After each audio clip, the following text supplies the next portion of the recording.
Sa mga nautusang bumili ng suka,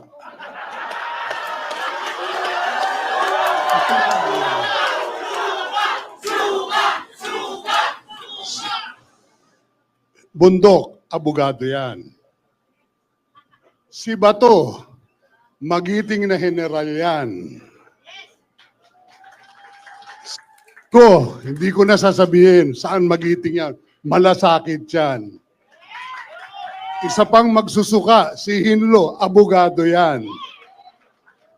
Si Attorney Lambino, abogado yan. Hindi po.